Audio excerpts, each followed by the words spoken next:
Hello Shani সয়েজে আপনাদের সকলকে জানাই সুস্বাগতম। আজকে চলে এসেছি আমার বোন তোষার হাতের একটা সুস্বাদু খাবারের রেসিপি নিয়ে। না সরি, ভুল বললাম, একটা নয় তিনটে।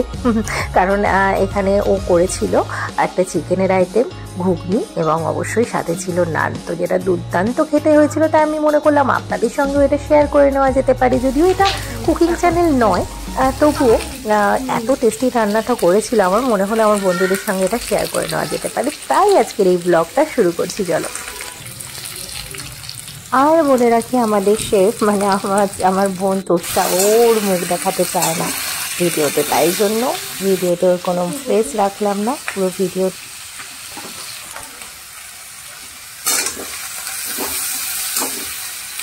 এটা কি চিড়ে দিলি না? তাহলে এর মধ্যে পেঁয়াজ, টমেটো, রসুন, আদা আর কাঁচা লঙ্কা আর এই দিয়ে আবার একটু হালকা করে ভেজে নেওয়া হচ্ছে। নুন দিয়ে স্বাদ মতো নুন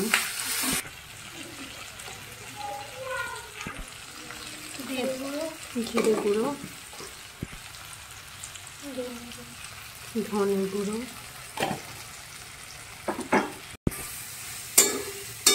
কিন্তু রান্নাঘরে একটু আলুটা কম, খারাপ হয়ে গেছে। হ্যাঁ, ওই লাইটটা তো খারাপ হয়ে গেছে, না আলুটা আর একটু কমবে। এখানে চিকেনটা আগেই ম্যারিনেট করে রাখা রয়েছে। দই, হলুদ, টক দই, হলুদ, লঙ্কার গুঁড়ো, গোলমরিচ আর কিছু দিন একটু তেল দেওয়া ছিল, সেটা দিতে ভুলে গেছে, একটু তেল দেওয়া যেতে পারে। আচ্ছা, হালকা করে ভেজে নেওয়া হয়েছে। কাঁচা লঙ্কা চলে গেছে। হ্যাঁ, আচ্ছা, এটা তুলে এই ভাজাটা তুলে একটু ঠান্ডা হতে রেখে দেওয়া হবে, তারপর এটাকে পেস্ট করে নেওয়া হবে।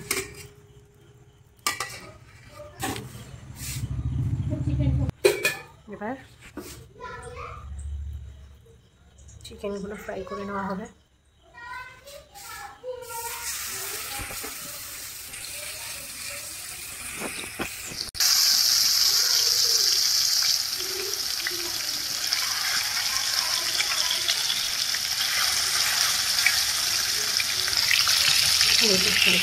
চিকেনগুলোকে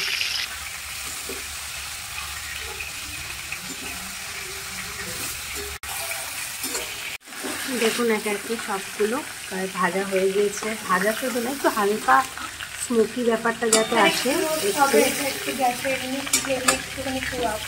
আচ্ছা আচ্ছা, মোটামুটি রোস্ট হবে পুরোটাই। দেখতেই পাচ্ছেন, ওটা হালকা করে ভেজে নেওয়ার পর এবার একটু রোস্ট করে নেওয়া হচ্ছে। এবার যাদের বাড়ি উনুন আছে বা অন্যান্য পদ্ধতিতে রোস্ট করতে চান করতে পারেন। আমাদের এই গ্যাসটাই সোজা অপশন ছিল, তাই এটাতেই করা হচ্ছে। ওই কাঠের উনুনে আরো ভালো হতো না? বা কয়লা থাকলে অটোমেটিক্যালি স্মোকি তাড়াতাড়ি হয়ে যেত। আবার আমাদের বাড়ির লোক তো বেশি খায় না, ওর জন্য স্মোকি ফ্লেভার পছন্দ করে না, ওই জন্য এটাই ঠিক আছে। হালকা করে হ্যাঁ, একটা রোস্টিং এর এইটুখানি হালকা সাইড গুলো পুড়বে, তাহলেই হবে। বেশি কি আবার পুড়ে গেলে কিন্তু ভালো হয়েছে। এটা বেশ সুন্দর গন্ধ বেরিয়েছে। হ্যাঁ, হালকা পোড়া পোড়া ওই স্মোকি ব্যাপারটা আছে। বেশি পুড়ে গেলে তো ভালো লাগবে না, এই হালকা গন্ধটাই ভালো লাগবে। আর আগে ভেজে না নিলে ভেতরে জুসটা ঢুকবে না, বেরিয়ে যেতে। এইবার আগে থেকে ভেজে রাখা জিনিসগুলো পেস্ট করে নেওয়া হবে মিক্সিতে। এবার ওই পেস্টের মধ্যে একটু সাদা তিল, কাজু থাকলে কাজু ইউজ করা, কাজু নেই তাই জন্য। হ্যাঁ আচ্ছা, কাজু হলে বেশ আরেকটু বেশ ভালো টেস্ট হতো। কাজু বা যে কোনো বাদাম থাকলে। চিকেন ভাজার তেলের মধ্যে আর একটু তেল দিলি, আর একটু মাখন দেওয়া হলো। চাইলে মাখনও পুরো করতে পারে, কিন্তু আমাদের সবারই হাই প্রেশার। রান্নাটা অলরেডি বাড়িতে বড়দের, আর রান্নাটা চলছিল অলরেডি, কেউ কড়াই দেখে ভুলভাল ভাববেন না, কারণ চিকেন ভাজা হয়েছে। হ্যাঁ, চিকেন ভাজা হয়েছে। হ্যাঁ, ওই তেলটাতেই হ্যাঁ করা হচ্ছে।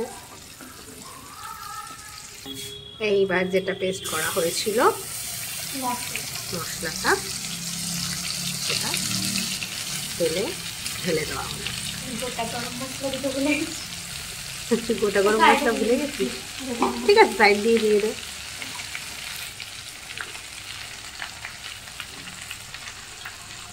একটু ফাট দিয়েছি। গোটা গরম মশলাগুলো দিয়ে দিল।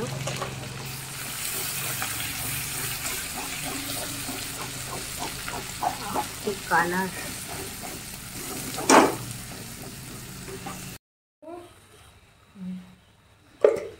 কাশ্মীরি লঙ্কার গুঁড়ো। এবারে এমনি একটু ঝালের জন্য এমনি লঙ্কা, অলরেডি দুটো লঙ্কা দেওয়া আছে, আর আরেকটা যেটা করার প্ল্যান সেটা একটু ঝাল ঝাল হবে, তো এটাতে একটু মিষ্টির ভাবটাই থাকবে। ওকে। আর এই যে চিনি একটু,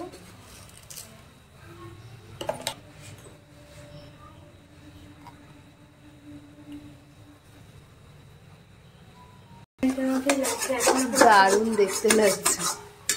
এটা অথেন্টিক বাটার চিকেন বলা যায় না, তবে ওই বাটার চিকেন বাট একদম অথেন্টিক। এখনই এত সুন্দর দেখতে হচ্ছে, প্লাস একটা সুন্দর গন্ধ বেরোচ্ছে। এটা অনেকটা কষবে, এবার কষে তেল ছাড়বে যখন, আরো কালার চেঞ্জ হবে, তখন আমরা চিকেনটা দিয়ে একটু কষিয়ে, চিকেনটা মোটামুটি সেদ্ধই আছে, দিয়ে দিলাম চিকেনের ভাজার সময় যে জুসটা বেরিয়েছে। আচ্ছা, আর চিকেনগুলো দিয়ে এবার কষাবো। বেশি গ্রেভি থাকবে না, তবে একটু গ্রেভি হবে, তবে খুব একটা থাকবে না, যেরকম হয়।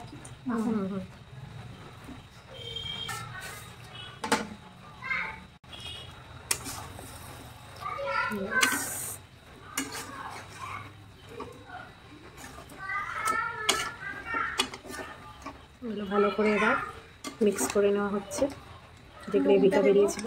চিকেনে ম্যারিনেট করার নুন দিইনি, জল কেটে যাবে বলে, তাই মোটামুটি নুন দেবো। যেহেতু রুটির সাথে খাবো তাই জন্য একটু কম নুন দেবো। রুটি না, নানের সাথে পরিমাণ মতো নুন আর দিয়ে লাগলে দেওয়া পরে হবে। টেস্ট করে ভুলে যাবে, একদম। কম হলে কত জল দিয়ে একটু ফুটতে দিই।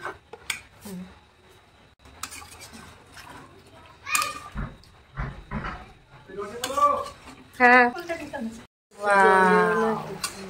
দেখতে ভালো লাগছে। বাজে কালার হয়েছে। এটা একদম শুকাবে, তারপরে আমরা একটুখানি মালাই দেবো। না, ঢাকছি না, শুকনো লঙ্কা ফোড়ন দিতে আমি একটু ভুলে গেছিলাম, ওটা অ্যাড করে দেবেন। আসলে ভিডিও করতে করতে ওইভাবে অভ্যাস নেই একসাথে এত কিছু করে, ওই জন্য। মানে আমি তো নর্মালি ধরো করলে একটা রান্নাই করি না, একসাথে অনেক কিছু। এই যে গ্যাসটা অফ করবো, বাড়ির মালাই, বাড়িতে মালাই না, ইয়েস।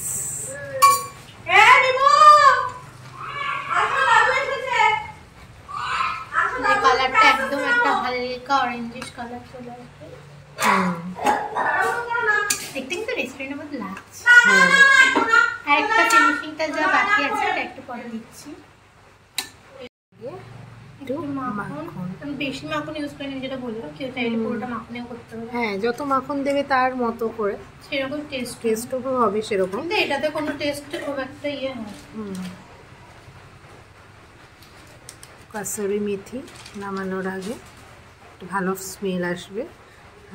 এই যেরকম করে হাতে যেরকম ইয়ে করে নিল, কম করে দিয়ে দেবে প্রতি, ব্যাস।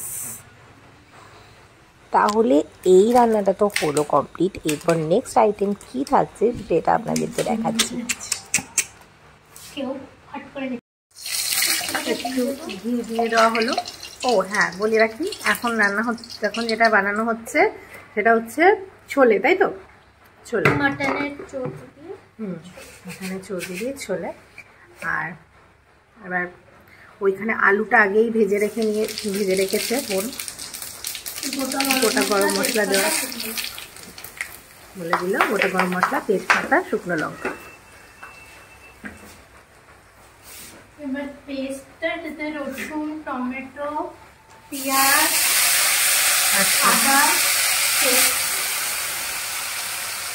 রসুন, টমেটো, পেঁয়াজ, আদা, লঙ্কা, এই সব কিছু মিলিয়ে একটা পেস্ট করা হয়েছিল, সেটা এবার এর মধ্যে দিয়ে দেওয়া হলো। ছোলে মশলাও দিতে পারে কেউ চাইলে, চিকেন মশলা। আর ছোলে মশলার থেকে চিকেন মশলার টেস্ট হয়েছে ভালো হবে। এখন হাফ দেবো, আর যখন ফুটবে তখন হাফ দেবো। আচ্ছা, এই দিয়ে হলুদ,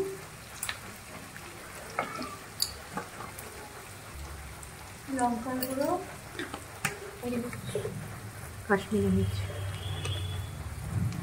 একটু বেশি দিয়েছি, কেউ চাইলে কমও দিতে পারে। আর যদি কেউ না কালারের জন্যই তো মেনলি আর কি কাশ্মীরি মির্চটা। চায় যে দেবে না, সেটা তার ব্যাপার। সুন্দর করে কষানো হচ্ছে। এক্সট্রা কোনো মশলা দেবো না, যেহেতু চিকেন মশলা অলরেডি সব মশলা থাকে।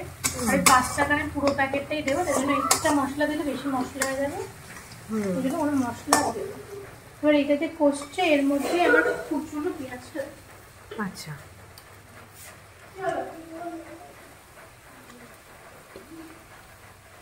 এখানে তোর হাওয়া আসছে। আচ্ছা, এটা হচ্ছে ফ্যাটানো টক দই। ফ্যাটানো টক দই। টক দই দেওয়ার পরে কিন্তু কন্টিনিউয়াসলি নেড়ে দিতে হয়। ওকে, শুনলেন আপনারা, টক দই দেওয়ার পর এটা কিন্তু বারবার নেড়ে যেতে হবে, আর লেগে যেতে হবে। এবার এটা কষুক, তেল ছাড়ুক, তারপরে ওকে, আবার কি বানাচ্ছিস? চলে এসছে আর একজন, গন্ধ পেয়ে জিভে জল পড়ে যাচ্ছে এখনই। একটা দেখে দে এটা। আলুগুলো এর মধ্যে এখন দিয়ে দিল, তো একটু অল্প সেদ্ধ করা ছিল, সেই জন্য ওটাকে এর মধ্যে একবারে দিয়ে, লো ফ্লেমে কষাচ্ছি আমি। হ্যাঁ হাই করা যাবে, পুরোটাই লো ফ্লেমে কষানো হচ্ছে, হাই করা যাবে না। এবার ভাপে হবে, পুরোটা বেশ খানিকটা ভাপে হবে, ঢেকে দেওয়া হলো। ব্যাস, খানিকক্ষণের জন্য চলো অপেক্ষা করা যাক। রাইট, পুরো তেলটা একদম শুকিয়ে গেছে, বেরিয়ে গিয়ে এবার মাটনের ভিতর এগুলো একটু মাটনের চর্বি দেওয়া হচ্ছে। কিমা দিয়েও করা যায়, চর্বি দিয়েও করা যায়, চিকেনের কিমা দিয়েও করা যায়। রাইট, আর মাটনের যে টেস্ট আছে ওটা চিকেনের যতই হোক চিকেন ওটা আসে। সে তো ঠিকই, দেখেছিস, আলাদাই দেওয়ার সাথে স্বাদ সাথে আছে। অন্যরকম। হ্যাঁ, সবসময় খাওয়ার তো ব্যাপার না, মাঝে সাঝে একটু এইটুকু রিচ করে খাওয়া যেতেই পারে। প্রথম কথা মাটন বাড়িতে খুব খুব কম, অকেশন না হলে, বড় বড় অকেশন না হলে আনা হয় না। আর দ্বিতীয় কথা, মাটন আনলে এত চর্বি কখনো আনা হয় না। রাইট, মূলত স্বাস্থ্যের কথা ভেবেই ওই আমাদের একটু ওই তবে অ্যাভয়েড চিকেন করি, প্রত্যেকটা কিন্তু সপ্তাহে আনা হয়। হ্যাঁ, আর হ্যাঁ। কেউই আমাদের বাড়িতে চিকেনও অত বেশি খায় না, 3 পিস হার্ডলি। রাইট, আর এই যে- এসে হাওয়াতে পানা করে আসে। হ্যাঁ, এই লোভাটার জন্য তো রান্না কমপ্লিট করা যাবে না, মানে ওর কড়াই থেকে নিয়ে খাওয়া শুরু করে দেবে। একটু বড় করে। হ্যাঁ, বড় বড় রাখলে বলবে না চলবে। এটার নাম কি? মনে হয় গ্রেভি খুব পাতলা হচ্ছে, তাহলে এরকম একটুখানি ভেঙে ম্যাশ করে গ্রেভির মধ্যে দিয়ে দেবেন, গ্রেভিটা মটরগুলোকে হ্যাঁ অটোমেটিক্যালি টেস্ট করে নিচ্ছে। ঠিক হয়ে যাবে। কারণ কিমা এই চর্বি দিয়ে বেশিক্ষণ সেদ্ধ করা যাবে না, পুরো গলে যাবে। এবার মটরগুলো দিয়ে দেওয়া হচ্ছে।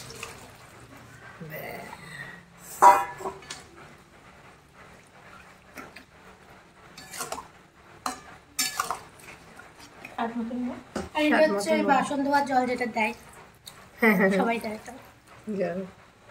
নুনটা কি দেওয়া হয়ে গেছে না দিবি? না, এটা দেবো, ওটা তো আচ্ছা। যে যেরকম বুঝে দেবে। ওটা তো পরে টেস্ট করে দেবো। অল্প একটু নুন দেওয়া হলো, লাগলে পরে আবার আর দেওয়া চিকেন যাবে। মশলাটা পুরোটা দিয়ে দেবো, যেটুকুন বাকি ছিল। চিকেন মশলাটা এবার দিয়ে দেওয়া হচ্ছে। আগে আপনারা দেখেছিলেন একবার একটু দেওয়া হয়েছিল, এবার বাকিটুকু দিয়ে দেওয়া হবে। মানে মূলত ওই যে 5 টাকার যে প্যাকেটগুলো থাকে না, সেইগুলো, সেগুলোতেই হয়ে যাবে। এটা আমি নর্মালি করলে তো হাফই দিই, পুরোটা ইউজ করি না। যেহেতু আজকে একটু রিচ করছি তাই জন্য পুরোটা দিলাম। আর কোনো এক্সট্রা কোনো মশলাও দিইনি, যেহেতু একদম অন্য মশলা দিলে এতটা দিই।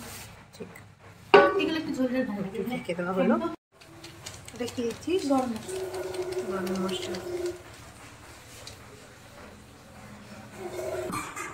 এই রাম, এবার দিয়ে দেওয়া হয়েছে কাসুরি মেথি, এবার একটু ঘি উপর দিয়ে ছড়িয়ে দেওয়া হচ্ছে।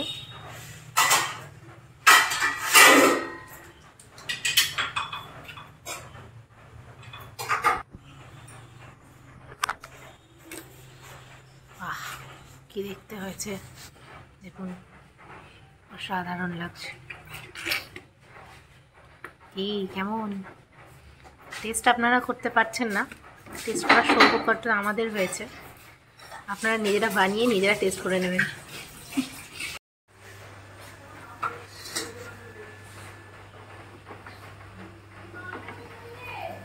আমি নিয়ে এসছি তো।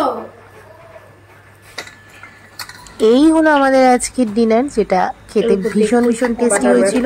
আর সম্পূর্ণটা বানিয়েছিল আমাদের ছোট বোন তোষা, মানে জাস্ট অসাম, কি বলবো। আর কিছু কিছু জায়গায় হয়তো আপনাদের সাউন্ডের প্রবলেম হতে পারে, কারণ আমার মাইকটা নেই এই মুহূর্তে। তো যাই হোক, তার মধ্যে আপনারা যতটুকু বুঝতে পেরেছেন আপনারা চেষ্টা করবেন বাড়িতে একবার বানানো। আশা করি আপনাদেরও ভীষণ ভালো লাগবে, কারণ আমরা তো আপনাদের এই হিসাবে ভাগ দিতে পারবো না, তাই আপনাদের নিজেদেরই করে নিতে হবে। আর এই ব্লগটা এখানেই শেষ করছি। সকলে ভালো থাকুন, সুস্থ থাকুন, টাটা।